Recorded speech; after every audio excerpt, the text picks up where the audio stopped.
Hello student. Last class में हमने civics 10th class chapter first कर रहे थे और इसके अंदर हमने कई सारे टॉपिक किए थे। अगर आप लोगों को याद हो तो सबसे पहले हमने किया था ethnic composition in Sri Lanka and Belgium. उसके बाद हमने देखा था बेल्जियम मॉडल कि how Belgium distribute powers between their ethnic groups. और उसके बाद हमने देखा था कि श्रीलंका में किस तरह से मेजॉरिटिज्म देखने को मिला था और मेजॉरिटिज्म की वजह से Sri Lanka faced heavy ethnic crisis. ठीक है, ये सारी चीज़ें हमने लास्ट क्लास में की थी। उसके बाद बच्चों हमने किया था power sharing, why power sharing is desirable. ये कंसेप्ट जाना था हमने कि पावर शेयरिंग डिजायरेबल क्यों है। और उसके बाद हमने रीजन देखे थे कि पावर शेयरिंग डिजायरेबल क्यों है। इसके लिए दो रीजन है, एक प्रेजुडिशियल रीजन और दूसरा मोरल रीजन। ये हमने लास्ट क्लास में ये सारे टॉपिक अपने कंप्लीट किए थे। बच्चों today we are discuss about forms of power sharing. Last class में भी मैंने बताया था आपको, लेकिन वो पूरा कंप्लीट नहीं था। सो आज हम हमारे इस टॉपिक को कंप्लीट करते हैं और जानने की कोशिश करते हैं बच्चों कि पावर शेयरिंग के कितने टाइप होते हैं। तो बन बन करके समझने की कोशिश करेंगे और जानेंगे कि पावर शेयरिंग के कौन कौन से टाइप हैं और किस तरीके से पावर शेयरिंग देखने को मिलती है। सबसे पहले बच्चों फर्स्ट पार्ट जो होता है power sharing in different organ of the government. क्या मतलब है इसका? 2 मिनट में मैं आपको समझाने की कोशिश करता हूं, मुझे ध्यान से सुनिएगा, आपको बहुत आसानी से समझ में आ जाएगा। देखो, मान लो ये हमारी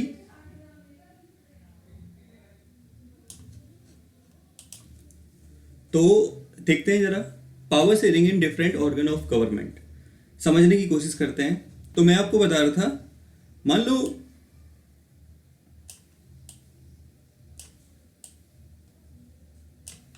ये गवर्नमेंट है। अब देखो गवर्नमेंट में पावर कैसे डिवाइड हुई है ये समझना जरूरी है, ध्यान से समझिए। मान लो मैंने एक ये बनाया, ठीक है।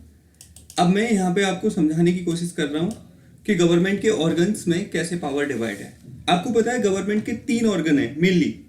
सबसे पहला बच्चों लेजिस्लेचर, दूसरा एग्जीक्यूटिव और तीसरा जिसको हम बोलते हैं जुडिशरी। ओके, ये यहाँ पे 3 ऑर्गन्स हो गए गवर्नमेंट के। अब बच्चों ध्यान से समझने की कोशिश करना, आपको ये टॉपिक बड़ी आसानी से समझ में आ जाएगा। तो गवर्नमेंट के इन तीनों ऑर्गन्स के बीच में पावर डिस्ट्रीब्यूट है। जैसे लेजिस्लेचर क्या काम करेगी बच्चों? लॉ मेकिंग का। जितने भी देश में लॉ बनाए जाएंगे वो सारे के सारे लॉ कौन बनाएगा? लेजिस्लेचर। उसके बाद इन लॉज को जब बना दिया जाएगा तो फिर उसको इंप्लीमेंट कौन करेगा? तो आपको याद रखना है, उनको इंप्लीमेंट करने का काम कौन करेगा? एग्जीक्यूटिव करेगी। ठीक है, जब रूल्स इंप्लीमेंट हो जाएंगे और रूल्स के इंप्लीमेंट होने के बाद जो उनको प्रोटेक्ट करने का काम कौन करेगा? तो उनको प्रोटेक्ट करने का काम जुडिशरी करेगी। उनको प्रोटेक्ट जुडिशरी के थ्रू किया जाएगा। तो इस तरीके से हमारे देश में पावर को डिस्ट्रीब्यूट किया गया है। ना तो सारी पावर किसी एक के पास है और ना ही पावर किसी के पास कम है। पावर को इक्वली डिस्ट्रीब्यूट किया गया है गवर्नमेंट के ऑर्गन्स के बीच में। और इसी को क्या बोलते हैं? इसी को बोलते हैं power sharing in different organ of the government. Power sharing in different organ of the government, याद रहेगा? तो ये आपको यहां पे अच्छे से याद रखना है। अब हम थोड़ा सा यहां पे देखते हैं, ध्यान से समझने की कोशिश करना ताकि आपको अच्छे से समझ में आ जाए। देखो समझना है जरा, power sharing, power is shared among different organ of government such as legislature, executive, judiciary. जो मैंने बोला सेम वही लाइन है यहाँ पे कि पावर शेयरिंग का मतलब होता है कि जब गवर्नमेंट के डिफरेंट ऑर्गन के बीच में पावर को शेयर कर लिया जाता है। जैसे this type of distribution can be called the horizontal power of distribution of power. This type of power sharing among allowed different organ of government placed at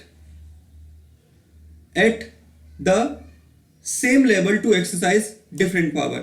कहने का मतलब यह है कि इस टाइप की पावर शेयरिंग के अंदर क्या होता है बच्चों? गवर्नमेंट के ऑर्गन्स अलग अलग पावर को एंजॉय करते हैं। जैसे मैंने तुम्हें बताया कि लेजिस्लेचर क्या बनाएगा, रूल बनाएगा, एग्जीक्यूटिव क्या बनाएगा बच्चों, रूल्स को इंप्लीमेंट करेगा, और जुडिशरी क्या करेगा, तो रूल्स को बताइए प्रोटेक्ट करने का काम करेगा। क्लियर हो गई बात? तो इस कंसेप्ट को क्या बोलोगे आप, power sharing in different organ of the government. That's done. Okay, so now आगे देखिए। अब such a separation ensure that unlimited power is not wasted in any organ of government. This ensure a balance of power among various institution. कहने का क्या मतलब है, इस type के पावर शेयरिंग के अंदर ये श्योर किया जाता है, ये इंश्योर किया जाता है कि एक ऑर्गन के पास अनलिमिटेड पावर ना हो। क्योंकि बच्चों अगर एक ऑर्गन के पास अनलिमिटेड पावर होगी तो वो उस पावर का मिसयूज करेगा, और जब वो पावर का मिसयूज करेगा तो प्रॉपरली वर्क नहीं हो पाएगा। इसीलिए यहां पर डिस्ट्रीब्यूशन ऑफ पावर का हो जाना बहुत ज्यादा जरूरी है, क्योंकि जब डिस्ट्रीब्यूशन ऑफ पावर होगा तो सब अपने अपने एरिया में रह के काम करेंगे, और अगर एक ऑर्गन अपने एरिया से बाहर जाके काम करेगा तो दूसरा ऑर्गन उसके ऊपर रिस्ट्रिक्शंस लगाने का काम करेगा। जैसे देखो, तो देखते हैं, the executive enjoy official power but is answerable to the legislature. इसमें क्या होता है बच्चों, कहने को एग्जीक्यूटिव के पास पावर होती है, लेकिन वो भी आंसरेबल हो सकती है लेजिस्लेचर के लिए। अगर एग्जीक्यूटिव कोई ऐसा रूल्स बनाने की कोशिश करती है जो कॉन्स्टिट्यूशन के अगेंस्ट में हो, तो लेजिस्लेचर उस पर बैन लगा देती है, जिससे क्या होता है कि कोई भी पावर को, अपनी अनलिमिटेड पावर को एंजॉय नहीं कर पाता। इसके अलावा the legislature has the right to make और amend laws, but it is answerable to the people. The judiciary is independent and ensure that the law of the land is obeyed by legislature and executive. कहने का मतलब यह है, legislature को क्या है, किसी भी रूल को अमेंड करने का राइट है, किसी भी रूल को बनाने का राइट है, लेकिन वो लोगों के लिए आंसरेबल है, वो पीपल के लिए आंसरेबल है। अगर वो लोगों के अकॉर्डिंग काम नहीं करती है तो उसको नेक्स्ट 5 ईयर में हटाया जा सकता है। इसी तरह जुडिशरी, लेजिस्लेचर और एग्जीक्यूटिव की एक्टिविटी को ध्यान में रखती है, ताकि जुडिशरी एंड एग्जीक्यूटिव कॉन्स्टिट्यूशन के अंडर में रहकर काम कर सकें। इसी तरह जुडिशरी के ऊपर भी लेजिस्लेचर के थ्रू क्या बिल्कुल नजर रखी जाती है, ताकि जुडिशरी भी अपने एरिया में रह के काम करें। तो ये जो कंसेप्ट है, ये जो पावर शेयरिंग का कंसेप्ट है, इसको हम एक और नाम से जानते हैं, चेक एंड बैलेंस। और चेक एंड बैलेंस में क्या होता है बच्चों, कि ऑर्गन्स के पास पावर तो होती है, लेकिन वो पावर का यूज अपने अपने एरिया में रह के करते हैं, और वो पावर को अगर मिसयूज करते हैं तो दूसरा उनके ऊपर रिस्ट्रिक्शंस लगाने का काम करता है। और इसी पावर को किस नाम से जानते हैं, तो आपको एक और याद रख लेना है, horizontal distribution of power. Horizontal distribution of power, hopes हो कि अब आपको अच्छे से क्लियर हो गया होगा डिस्ट्रीब्यूशन ऑफ पावर का कंसेप्ट। अब हम बात करेंगे बच्चों, अगला जो पावर का कंसेप्ट है उसको बोलते हैं power sharing in different level of government. क्या मतलब है इसका, अभी मैं आपको 2 मिनट में समझा देता हूं, तब आपको ज्यादा अच्छे से ये समझ में आ जाएगा। ध्यान से सुनिएगा ताकि अच्छे से आपको ये क्लियर हो जाए। बताता हूं अभी क्या है, ये समझाने की कोशिश करता हूं। जैसे देखो, मान लो हमारा देश है, एग्जाम्पल, हमारा देश आपको पता है बहुत बड़ा है। 1 मिनट, मान लो हमारा देश आपको पता है बहुत बड़ा है। अब मैं आपको समझाने की कोशिश करता हूं।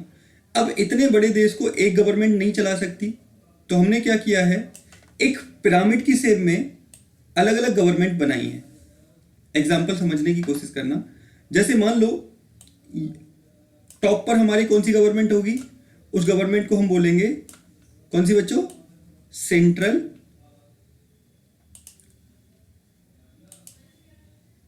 उसको हम कौन सी गवर्नमेंट बोलेंगे, उसको हम बोलेंगे सेंट्रल गवर्नमेंट। उसके बाद जो दूसरे नंबर पे होगी बच्चों, वो कौन सी गवर्नमेंट होगी, वो हमारी होगी कौन सी, state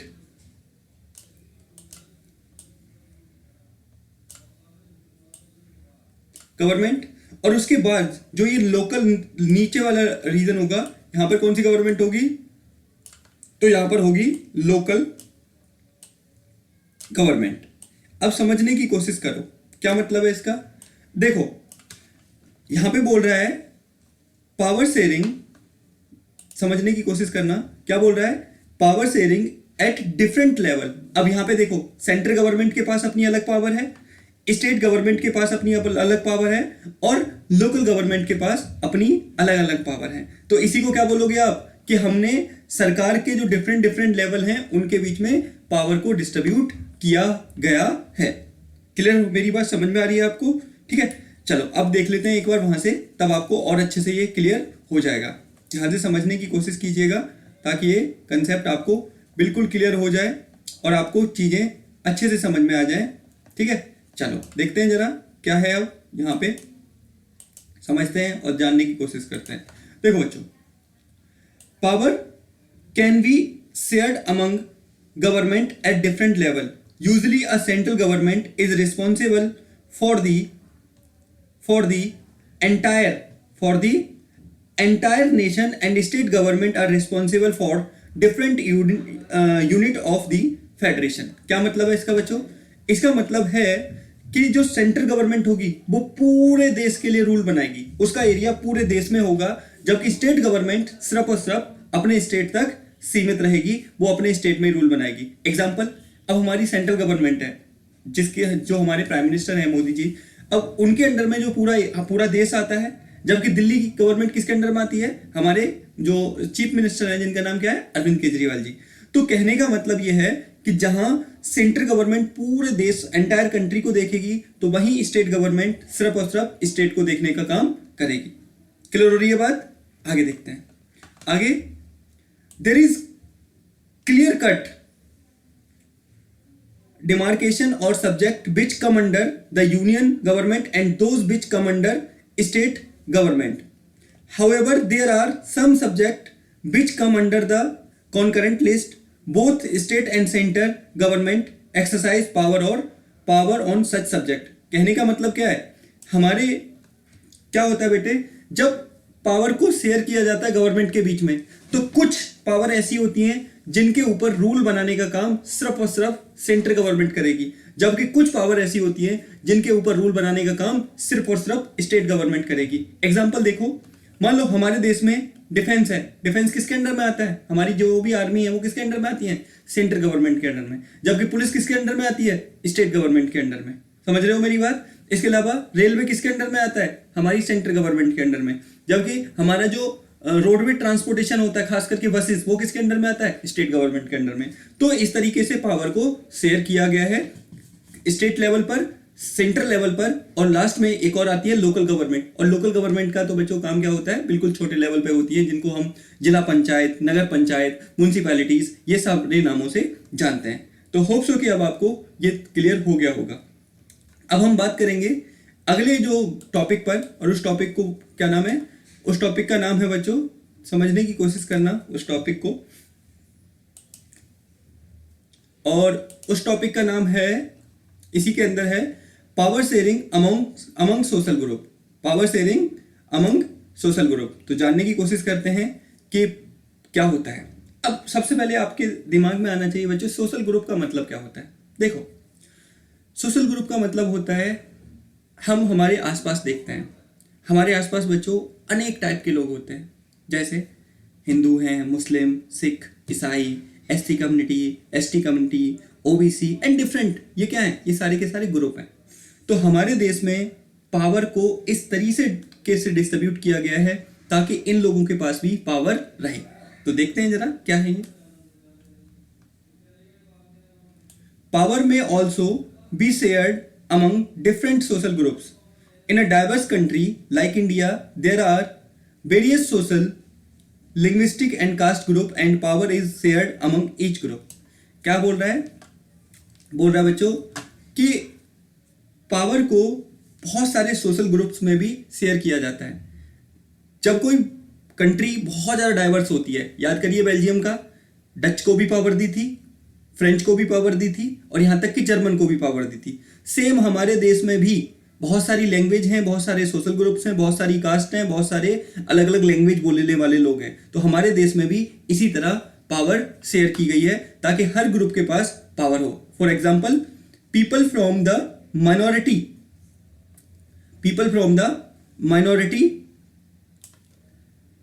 communities, OBC and SC, ST are given reservation so that there could be adequate representation for them in the government machinery. तो कहने का मतलब ये है कि हमारे देश में क्या किया गया है, SC, ST, OBC, माइनॉरिटी, इन लोगों को रिजर्वेशन दी गई है, इनको पावर, अलग से पावर दी गई है ताकि ये लोग भी क्या कर सकें, ये लोग भी पार्टिसिपेट कर सकें और इन लोगों का भी रिप्रेजेंटेशन हो सके। तो ये सारी चीजें यहाँ पर बताने की कोशिश की गई है कि पावर को डिफरेंट क्या है, डिफरेंट सोशल ग्रुप्स में भी क्या किया जाता है, शेयर किया जाता है। ये थर्ड फॉर्म हो गई। ठीक है, अब हम बात करेंगे अगली फॉर्म की, और अगली फॉर्म जानेंगे क्या है। अगली फॉर्म है बच्चों power sharing among various pressure group. बच्चों सबसे पहले आपको तो यही पता होना चाहिए व्हाट इज प्रेशर ग्रुप। देखो प्रेशर ग्रुप का मतलब क्या होता है कि जब एक टाइप के इंटरेस्ट वाले लोग एक साथ गैदर होकर अपना एक ग्रुप बना लेते हैं, उस ग्रुप को प्रेशर ग्रुप बोलते हैं। एग्जाम्पल, जैसे मान लो पूरे देश के टीचर्स का एक ग्रुप क्या कहलाएगा, प्रेशर ग्रुप। फार्मर्स का एक ग्रुप, प्रेशर ग्रुप। डॉक्टर का एक ग्रुप, प्रेशर ग्रुप। एडवोकेट का एक group, pressure group. Government officers का एक ग्रुप, प्रेशर ग्रुप। तो ये सारे के सारे क्या है कि जब बहुत सारे लोग अपने इंटरेस्ट के लिए क्या करते हैं, अपना एक ग्रुप बना लेते हैं, और उस ग्रुप को बच्चों किस नाम से जानते हैं हम, उस ग्रुप को बच्चों हम जानते हैं प्रेशर ग्रुप के नाम से। क्लियर हो गई बात? देखो अब जरा समझने की कोशिश करना। देखो power sharing among various political parties is more apparent for most of the people. Usually the largest political parties or the largest political coalition become the ruling party. The other party from the opposition, while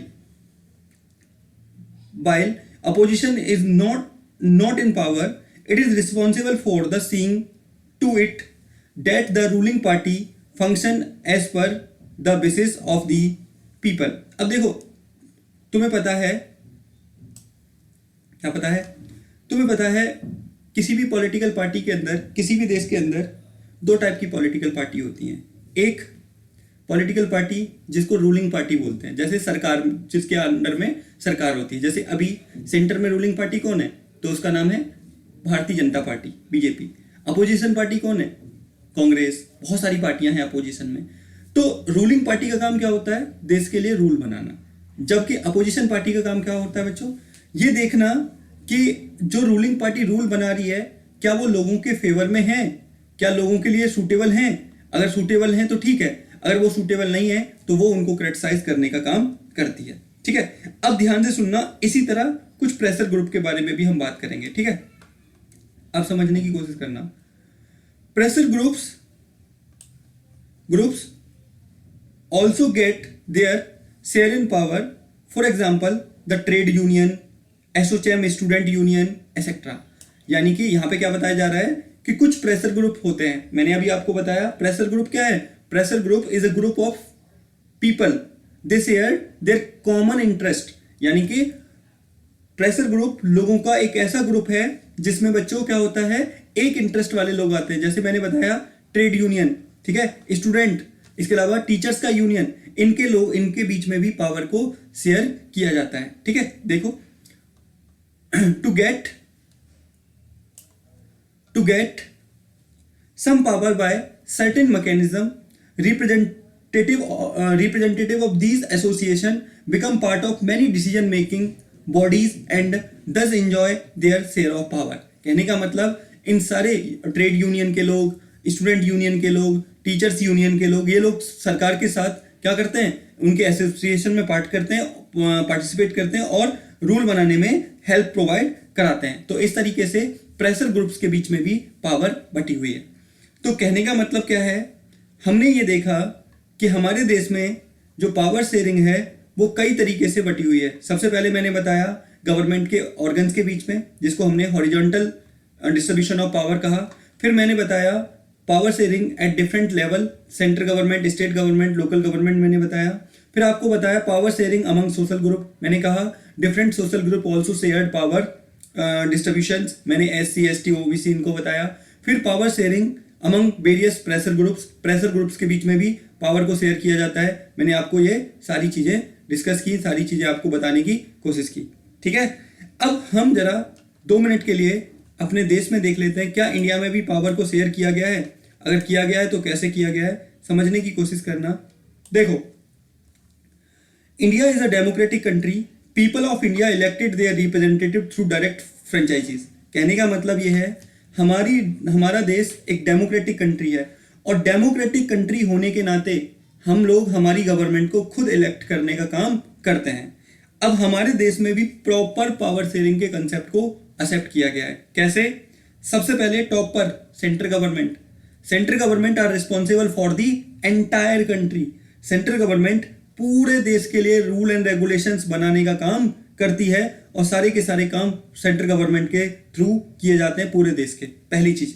दूसरी चीज बच्चों, state government का काम क्या है? State government are responsible for their state government अपने खुद के स्टेट के लिए रिस्पॉन्सिबल होती है, जैसे राजस्थान गवर्नमेंट, जैसे Uttar Pradesh government, Maharashtra government, Delhi government. ठीक है, तो इस तरीके से यहाँ पे। और उसी तरह बच्चों फिर आती है local government.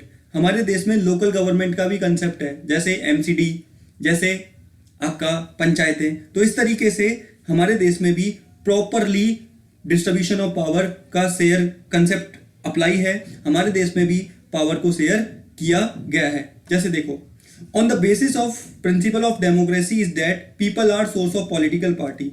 In democracy people rule themselves through institution to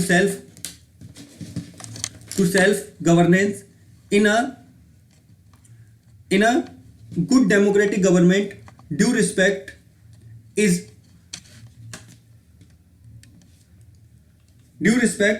given to diverse groups and views that exist in a society. तो वही बताने की बात की गई है कि हमारा देश बहुत ज़्यादा डाइवर्सिटी वाला है, बहुत ज़्यादा डाइवर्सिटी है यहाँ, और इन्हीं डाइवर्सिटी को ध्यान में रखकर हमने डिस्ट्रीब्यूशन ऑफ पावर के कंसेप्ट को एक्सेप्ट किया है, जिसमें सेंट्रल गवर्नमेंट को अलग पावर दी है, स्टेट गवर्नमेंट को अलग पावर दी है, और दूसरा हमने लोकल गवर्नमेंट को अलग पावर दी है। ठीक है बच्चों, तो ये है आपका चैप्टर आपका पूरा कंप्लीट होता है। उसके बाद आपके एनसीईआरटी टेक्स्ट बुक क्वेश्चन आ जाते हैं, जैसे what are different forms of power sharing in modern democracy. मैंने आपको अभी चारों बता दिए हैं, वही 4 यहाँ पे बताने हैं आपको। फिर स्टेट आर प्रेजुडिशियल और मोरल रीजन, वो भी मैंने आपको बता दिया, वो भी आप बता दोगे। तो इस तरीके से ये हमारा चैप्टर आज कंप्लीट होता है। ठीक है, तो आज के लिए बच्चों इतना ही करते हैं। होप्स हो कि आपको अच्छे से चैप्टर समझ में आ गया होगा। 1 से 2 बार आप इसको देखोगे, नोट्स बनाओगे, तो आपको बहुत अच्छे से चैप्टर क्लियर हो जाएगा, कोई आपको प्रॉब्लम नहीं होगा। अगर फिर भी कोई प्रॉब्लम होता है, कोई डाउट होता है, तो आप कमेंट बॉक्स में लिख देना, मैं उस डाउट को क्लियर करने की कोशिश करूंगा। ठीक है, इसके बाद हम कोई नेक्स्ट चैप्टर शुरू करेंगे। इसके बाद हम अगला चैप्टर इसी का शुरू करेंगे, फेडरलिज्म। उसके बाद फिर हम कुछ देखेंगे। ठीक है, तो आज के लिए बच्चों इतना ही। हाँ, वीडियो को देखने के बाद लाइक करिए, शेयर करिए और चैनल को सब्सक्राइब कर लीजिए, ताकि आपको आने वाली सभी नोटिफिकेशन मिलती रहें। आज के लिए इतना ही। Thank you, good luck.